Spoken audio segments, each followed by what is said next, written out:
warahmatullahi wabarakatuh Kang Bro. Ketemu lagi dengan IWB Kang Mas. Pokoknya Cak, boleh saja kita di kota kecil, tapi kalau berita MotoGP kita akan update buat sampean semuanya. Termasuk yang terbaru dan paling fresh adalah kabar dari Trackhouse Racing, di mana mereka secara official sudah meluncurkan livery dan tim mereka tahun ini menggunakan Aprilia RSGP. Dan tentu saja sampean pasti tahu kan bagaimana sepak terjang Trackhouse Racing yang betul-betul menggebrak dunia, bagaimana mereka mengakuisisi RNF Racing. Kita juga tahu bahwa Trackhouse dari Amerika ini mereka sangat-sangat kuat dari sisi budgetnya. Bahkan mereka di tahun ini special request kepada Aprilia agar mereka disediakan RSGP versi yang terbaru 2024. Ini artinya Cak, untuk nantinya Miguel Oliveira dan Raul Fernandez mereka menggunakan mesin yang sama dengan Maverick Viñales dan juga Alex Espargaro. Ini luar biasa. Nah, itu sudah pasti Cak. Artinya secara official mereka sudah mendapatkan itu. Dan ternyata Kang Mas, per hari ini secara resmi sosoknya sudah kita dapatkan. Kita akan bongkar nanti seperti apa detailnya. Yang kedua Kang Mas, nah teman-teman pasti tahu bagaimana kemarin Honda diam-diam sudah melakukan private test. Mereka sangat intens melakukan pengetesan RC213V yang paling baru juga. Dan mereka melakukan pengetesan beberapa komponen termasuk aerodinamika. Dan konfirmasi dari Stephen Bradl, ternyata Honda membawa beberapa mesin Cak. Mesin termasuk sasis dan juga aerodinamika. Dan kita tentu penasaran apa yang dirasakan oleh Stephen Bradl, bagaimana sensasi motor yang terbaru ini dan apa feelingnya. Nah, kita akan bedah nanti. Dan juga termasuk Cak, konfirmasi Marc Marquez yang menegaskan bahwa dia tidak peduli Cak, mau dikatakan bagaimana oleh bos Ducati, mau di warning atau apapun itu, Marquez akan tetap melakukan pendekatan dengan gayanya. Dan targetnya adalah mengalahkan Pecco Bagnaia dan juga Jorge Martin. Ini luar biasa Cak. Nah, ini pasti menarik buat kalian semuanya. Nah, oke, kita akan membahas yang pertama dulu Kang Mas. Jadi ke teman-teman semuanya, konfirmasi yang kita dapatkan dari Trackhouse Racing, mereka sudah meluncurkan generasi livery terbaru.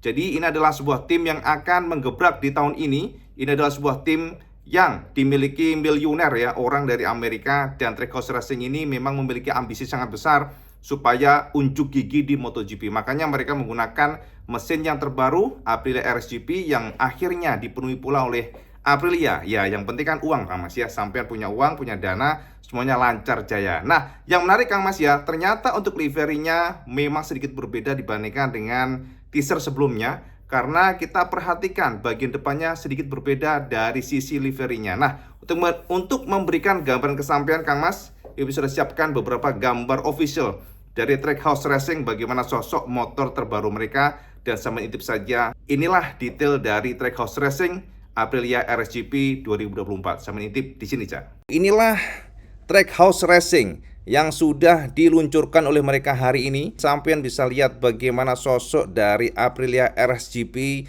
ketika dilabur warna yang memang ini adalah warna eye-catching Cak.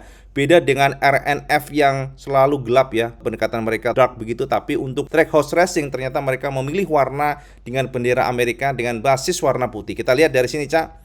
Nah, untuk RSGP yang terbaru, Trackhouse Racing yang menggunakan RSGP 2024 yang terbaru pun, ternyata kita menemukan bahwa untuk warna ini gak kalah dengan warna yang dikenalkan oleh VR46. Warnanya eye-catching, tapi basisnya adalah warna putih. Dilihat dari sini Cak, warna putih di bagian area visornya ya, tebeng-tebeng fairingnya dan juga tangki-tangkinya. Tapi untuk bagian stikernya ini berbeda, di mana stikernya menggunakan bendera Amerika yang sangat kental dengan warna biru dan juga merah garis-garis dan juga ada bintang di sini Cak. Semuanya serba bintang, bintang dan bintang, bahkan di bagian fender depannya pun juga kombinasi bintang. Jadi kita seperti teringat Kapten Amerika Kang Mas ya. Lalu di bagian sini ada kayak semacam geledek Kang Mas ya. Jadi geledek begitu. Shape-nya, bentuk stikernya warna merah dan juga warna biru. Dan kemudian di sini ada tulisan Aprilia. Sama Cak, pendekatannya warna putih dan juga merah. Dan di bagian wingletnya ada tulisan atau tempelan Steril Garda Alimenti. Ini adalah sebuah sponsor yang digunakan oleh mereka di tahun ini, termasuk ada tulisan WRS dan Trackhouse di bagian depan sini Cak, visornya. Nah, bagian samping ada tulisan Aprilia, racingnya warna merah. Jadi kalau kita lihat dari jauh seperti ini, kita intip dari lainnya Cak. Nah, ini untuk angle yang berbeda, Cak. Pada angle yang berbeda ini sampai akan menemukan ya warna yang mirip juga dengan sebelumnya. Tapi yang jelas jika kita perhatikan di bagian buritannya pun ternyata sama, Cak. Buritan ini warnanya warna yang putih ya, putih dan juga merah. Kemudian di bagian belakangnya ada biru dan tarikan untuk warna merahnya itu sampai ke belakang, Cak. Jadi warna merah-merah bendera Amerika ditarik oleh Trackhouse Racing sampai ke belakang.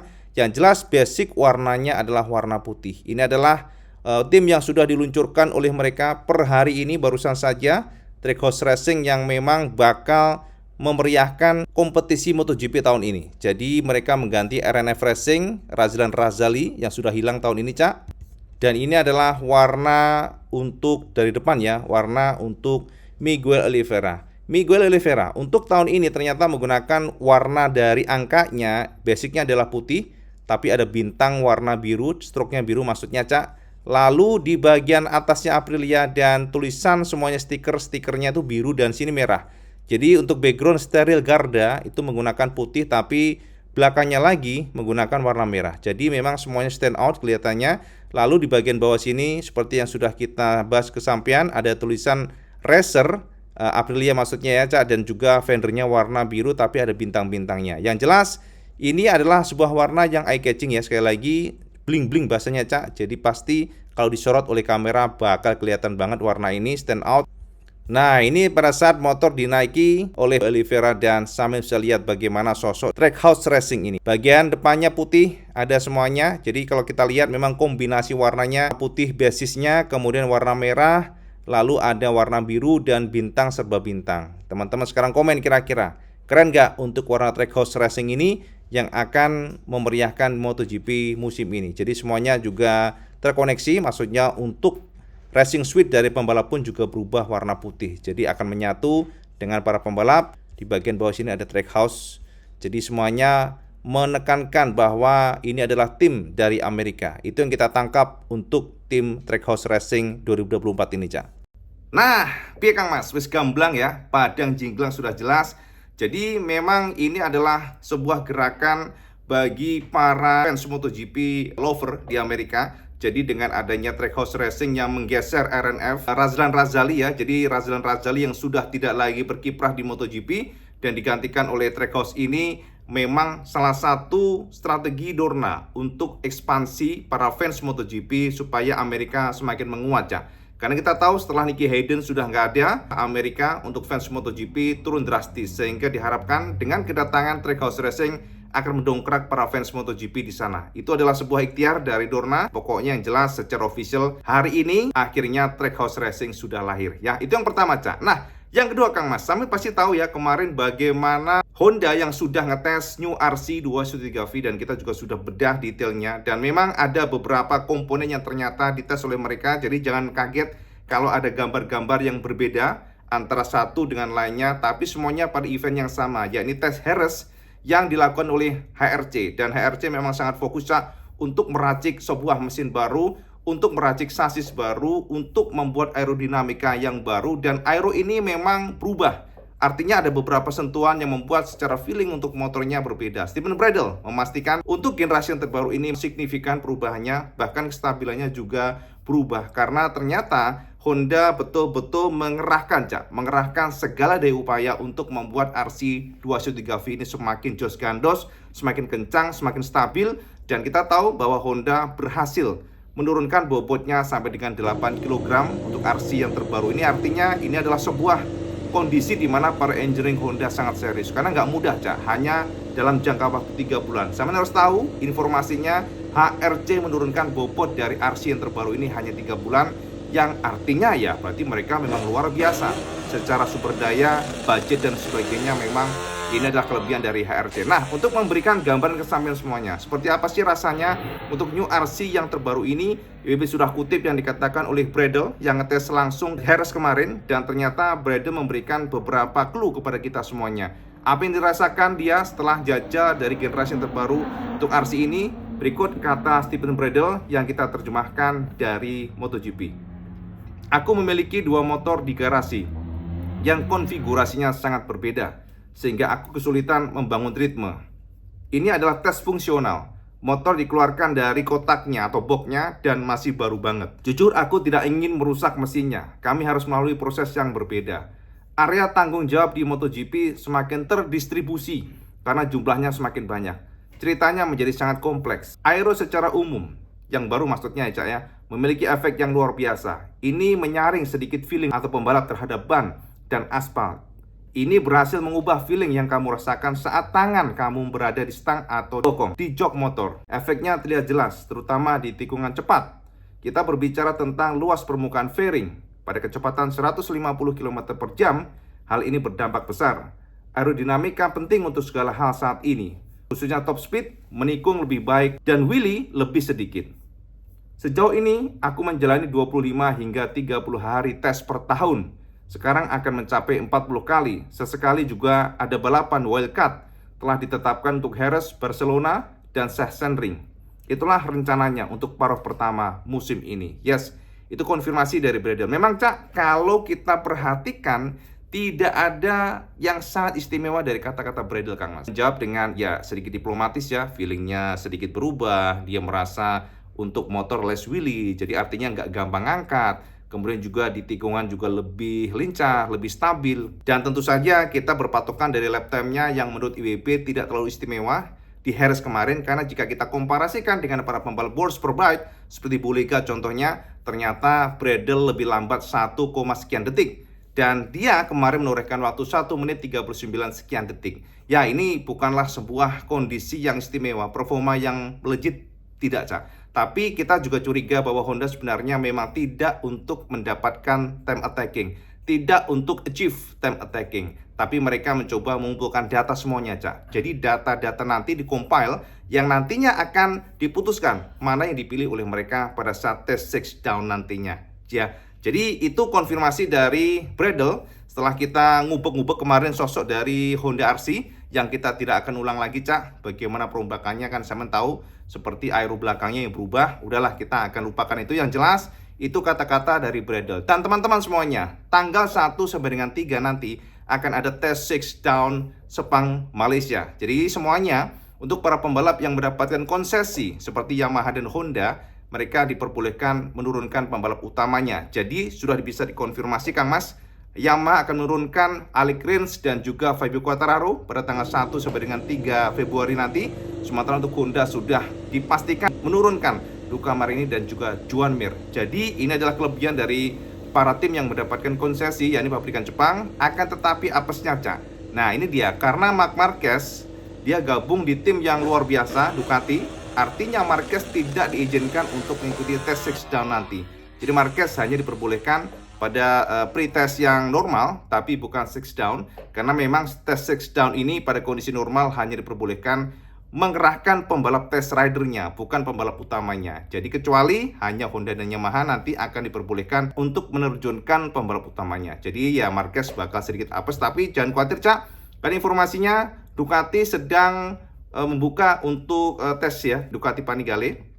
Jadi teman-teman nanti sama tunggu saja karena sedang arrange supaya para pembalap MotoGP seperti Pecco Bagnaia ini, Ducati maksudnya ya, Marc Marquez, Alex Marquez, kemudian Enea Bastianini dan lain-lain sebagainya, mereka bisa ngetes motor Ducati Panigale V-Force untuk merasakan feelingnya. Jadi mengasah feeling saja, tapi bukan motor MotoGP aslinya, tapi untuk gambaran saja, untuk mengasah feelingnya sebelum mereka benar-benar terjun pada saat tes di MotoGP nanti ya. Jadi itu konfirmasi yang kita dapatkan. Nah, yang terakhir kan Mas, ya ini yang sangat-sangat hot juga. Jadi teman-teman pasti sampean tahu bagaimana Claudio Domenicali kemarin yang memberikan penegasan kepada media semuanya. Jadi teman-teman juga pasti tahu, kita sudah bahas bahwa Claudio Domenicali memberikan warning keras kepada Marquez. Jadi semacam sinyal bahwa Marquez harus berubah. Jadi Marquez harus berubah di Ducati. Ducati adalah tim yang terkontrol dari atas, dan Claudio Domenicali sebagai CEO dari Ducati ternyata dia tidak menyukai aksi Marquez yang senang menyenggol Cak. Jadi agresivitasnya, bagaimana gaya balapnya yang seradak seruduk bahasanya Cak, ini tidak disukai oleh Claudio Domenicali. Jadi itu dikatakan Domenicali yang sudah kita bahas kemarin bahwa Marquez harus berubah. Dia tidak suka jika Marquez melakukan senggolan atau ya bersentuhan atau mungkin crash, dia juga nggak mau. atau juga terlalu agresif, dia nggak suka. Jadi dia ingin Tim Stewart supaya lebih keras. Jika ada manuver Marquez yang terlalu berbahaya, seharusnya memang di penalti. Ini cukup menarik dan juga mencurigakan kata kita semuanya ya. Bagaimana Domenicali kok bisa fokus ya ke sana tuh, kenapa? Ini kan belum race nih Cak, belum sudah memberikan penegasan bahwa dia nggak suka dengan gaya Marquez, dan semoga saja Tim Stewart akan lebih keras pada Marquez di masa depan. Jadi kita semuanya curiga Cak, apakah ini adalah salah satu cara untuk mencegah Marquez mengganggu Pecco Bagnaia? Karena kita tahu Marquez memiliki potensi tahun ini, walaupun ya kita memang terlalu prematur Cak. Sebab Marquez sendiri memberikan konfirmasi dia ingin memastikan dulu apakah betul feelingnya memang bagus pada Ducati, karena Valencia secara umum, secara general dia selalu bagus di sana, selalu kencang, tapi dia ingin memastikan performanya nanti di Qatar dan juga Malaysia. Jadi dia belum yakin bahwa Marquez sendiri maksudnya ya, bahwa dia kencang di atas mesin Ducati. Tapi ternyata begitu pun sudah ditakutin oleh Ducati. Jadi ini yang menjadi fokus kita semuanya. Dan ternyata Cak, konfirmasi dari Claudio Domenicali ini tidak diperdulikan Marquez Kang Mas. Sebab Marquez memberikan konfirmasi bahwa pendekatan dia di tahun ini tetap sama. Dia tidak peduli dan dia targetnya terang-terangan Cak. Dia targetnya adalah juara. Makanya Marquez akan menantang Pecco dan Jorge Martin. Dan inilah yang dikatakan oleh Marc Marquez yang kita terjemahkan dari MotoGP. Berikut kata Marquez. Di Valencia aku membalap dengan sangat mulus. Namun kami masih belum tahu apakah itu akan menjadi gaya berkendaraku bersama Ducati. Itu adalah tes pertama. Aku menyuruh mereka untuk memasang setup standar tanpa menyentuh apapun. Hanya saja aku perlu beradaptasi. Mereka menyentuh beberapa hal yang sangat kecil untuk memberiku rasa percaya diri di area depan. Namun, aku membalap sesemut mungkin karena aku tidak merasa siap untuk berkendara secara agresif dan menemukan batas dari motorku. Makanya aku penasaran untuk mencoba motornya di sirkuit seperti Malaysia dan Qatar, di mana aku mengalami banyak kesulitan setiap tahunnya. Sedang di Valencia, biasanya aku sangat cepat. Sisi positifnya di Valencia, lap timeku langsung bagus karena aku merasa nyaman dengan motornya sejak putaran pertama. Aku juga merasa kurang optimal, mengingat saat itu kami hanya punya satu motor di pit. Maksudku, aku sudah terbiasa memiliki 4 motor di Honda pada tes Valencia. Sedangkan saat tes Ducati hanya ada satu, dan mereka berkata, jika kamu crash, maka tesmu akan usai. Jadi, aku harus tenang, bekerja selangkah demi selangkah dan merasakan motornya. Makanya aku penasaran ingin melihat bagaimana feelingku di Malaysia. Ducati sangat berbeda. Ketika kalian ingin mendorong, cara mendekati tikungan benar-benar berbeda. Tentu saja, aku perlu katakan bahwa Honda juga memiliki keunggulan yang sangat kuat di beberapa tikungan. Tapi sayang, aku tidak bisa menggunakan kekuatanku akibat traksi yang rendah pada Honda. Kelebihan Ducati, terutama exit dari tikungan, motor ini sangat bagus, sangat smooth. Namun tetap saja aku perlu mempelajari cara untuk menggunakan lebih banyak tenaga ekstra dan cengkraman ekstra yang kami miliki. Jadi aku harus berani mengambil risiko untuk menemukan limitnya. Ini adalah gaya membalapku dan aku akan terus melakukan ini, yakni membalap secara agresif. Para pembalap Ducati juga banyak terjatuh pada musim lalu, jadi motor ada batasnya. Dan kalian harus mengambil risiko untuk melaju lebih cepat dari yang lain. Aku akan mencoba melaju perlahan, namun aku yakin akan mengalami crash pertamaku di Malaysia atau Qatar. Aku lebih memilih crash ketika tes daripada balapan.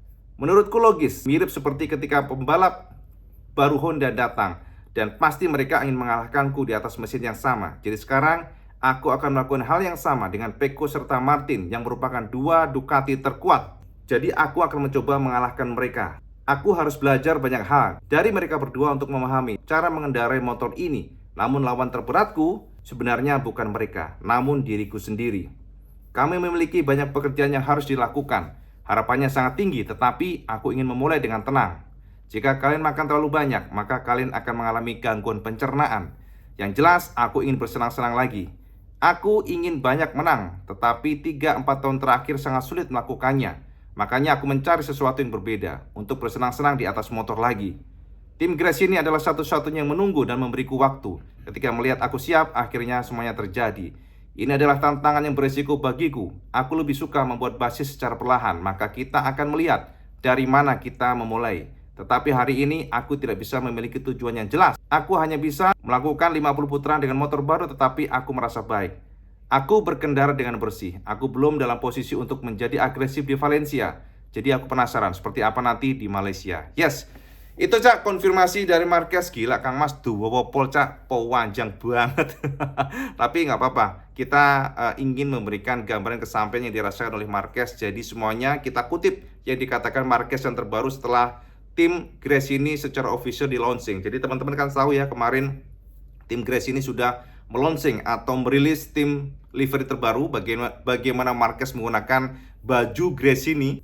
Dan setelah Marquez cukup lama di atas mesin Honda dengan baju orange-nya, dengan baju kunyitnya, dan ternyata Marquez pantas juga Cak ya menggunakan baju biru dengan coretan merah, ternyata ya pantas juga. Jadi kita akan tunggu seperti apa. Yang jelas Marquez pendekatannya tidak berubah Cak. Marquez tidak peduli seperti apa nanti, yang jelas dia akan mencoba step by step belajar dengan motor Ducati. Targetnya satu, dia ingin juara. Itu kata Marquez. Jadi teman-teman, kita tunggu saja seperti apa. Dan yang jelas kita akan pantau seperti apa ikhtiar di Honda dan Yamaha yang memang sedang berusaha keras. Tinggal dari Yamaha aja nih Cak, kita cukup minim informasi yang kita dapatkan, karena sepertinya Yamaha nggak banyak mengumbar informasi. Dan bahkan di tes-tes pun, ya pada tes, private test maksudnya, kita nggak menemukan Yamaha bergerak di sana. Ini sungguh menarik dan juga bikin kita penasaran.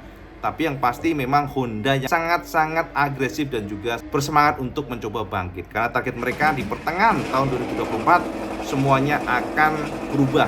Konsistensi akan hilang, artinya dia akan berada di top level. Itu target dari Honda. Dan teman-teman, semuanya juga tahu bahwa di tahun ini semua pembalap akan menyudahi kontraknya. Jadi kontrak yang sudah ada akan selesai kecuali Brad Binder yang sudah dikontrak hingga tahun depan, dan juga Luca Marini yang sudah dikontrak oleh HRC hingga tahun depan. Tapi selebihnya semua pembalap akan habis tahun ini, dan teman-teman harus tahu bahwa ternyata posisi Jack Miller terancam.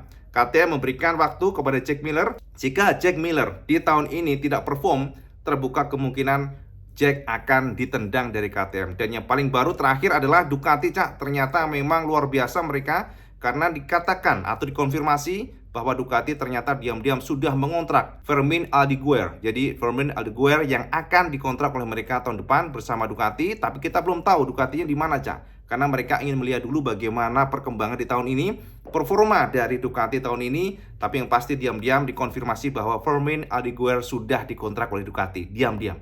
Ini gila ya Ducati. Benar-benar matanya itu mata elang. Mereka sangat agresif untuk mencari para pembalap muda di WP ya. Itu aja Cak, update benar-benar semuanya. Sekarang semen komen di bawah, bagaimana, apakah setuju dengan konfirmasi Marquez bahwa dia nggak peduli? Apakah menurut sampean kata-kata Marquez ini adalah sebuah egoisme sendiri? Apakah justru sampean bersemangat ketika Marquez mengatakan bahwa I don't care, pokoknya dia ingin mengalahkan Pecco dan dia akan membalap secara natural seperti gaya Marquez? Itu kata ke Marquez ya. Itu aja Cak, update benaran. Dan kalau sampean suka video ini, sampean like, share, dan subscribe. Ojo lali Cak, sampean sholat 5 waktu karena itu paling penting. Assalamualaikum warahmatullahi wabarakatuh. Salam segandos.